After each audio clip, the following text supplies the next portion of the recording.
안녕하세요. 건강프라임 김아렌입니다.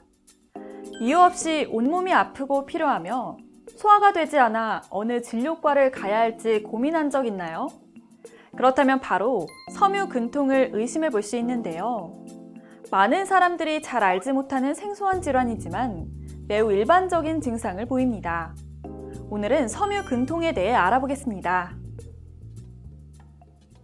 섬유근통이란 만성적으로 전신에 다발적인 통증이 일어나는 질환입니다. 발병 원인을 살펴보면 특정한 원인은 아직까지 정확하게 밝혀진 것이 없습니다. 지금까지 연구 결과로는 다양한 신경정신 증상과 관련이 있어 인지하는 체계에 이상이 생겨 발생하는 것으로 알려졌는데요. 섬유근통의 증상을 살펴보면 전신의 통증을 느끼게 되며 아침에 몸이 뻣뻣하게 굳는 조조강직, 심한 피로감, 수면장애, 기억장애, 불안감, 우울증 등을 호소합니다. 이런 증상들은 환자마다 다르게 나타나죠. 또 경미한 충격에도 일반 사람들에 비해서 심한 통증을 느끼게 됩니다. 섬유근통은 검사를 해도 정확히 알 수 없는 경우가 많다고 하는데요. 그렇다면 진단법은 무엇인지 전문가와 알아보겠습니다. 어떠한 검사나 뭐를 해서 이거는 나와서 이게 섬유근통이라고 하는 게 아니고요. 18군데 중에서 11군데 이상에서 센치당 4kg 이상의 압력을 줬을 때 통증을 유발하면은 얘는 섬유근통이다라고 현재까지는 이런 식으로 진단을 하고 있습니다. 하지만 이게 확실한 진단법은 아니고요. 현재는 일반 전신 만성질환처럼 전신 여러 군데의 통증을 느끼면서 검사상 특별한 이상이 발견되지 않으면서 조조강직, 근무력증, 또 수면장애 등의 이상 소견이 같이 있을 때는 저희가 섬유근통이라고 같이 진단을 하고 있습니다. 섬유근통은 환자마다 호소하는 증상이 천차만별인데요. 비교적 가벼운 증상부터 일상생활이 매우 힘든 심한 통증까지 발생하기도 합니다. 이처럼 섬유근통은 원인이 명확하게 밝혀지지 않은 질환이기 때문에 환자가 느끼는 통증의 정도가 얼마나 심한지 진단해야 판명할 수 있습니다.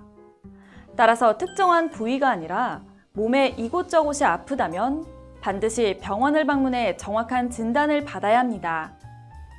이제 섬유근통과 관련된 몇 가지 궁금증들을 알아보겠습니다. 첫째, 섬유근통이 통계적으로 나타나는 성별이나 연령대가 있나요? 특정한 성별이나 연령대에서 더 많이 나타난다고 보고된 것은 없습니다.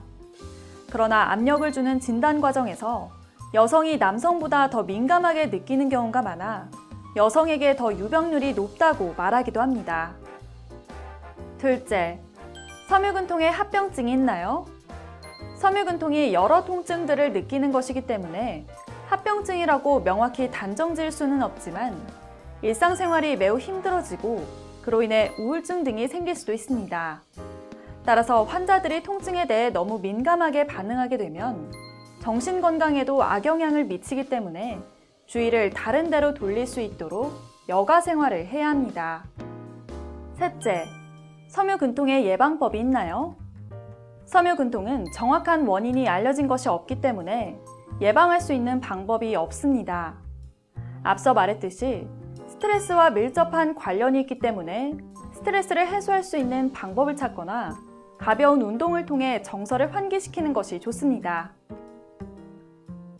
제가 현재까지 쓰는 거는 약을 쓰기 전에는 먼저 인지치료라 그래가지고 내가 이거를 통증으로 느끼지 않도록 주의를 분산한다든지 이런 인지치료를 먼저 해보고요.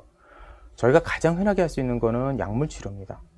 즉 사망계 항우울증 중에서 즉 통증이 전달되는 경로에 저희가 개입해서 통증이 전달되지 않도록 그렇게 약물을 써가지고 치료를 하는 방법을 요즘은 선호하고 있습니다.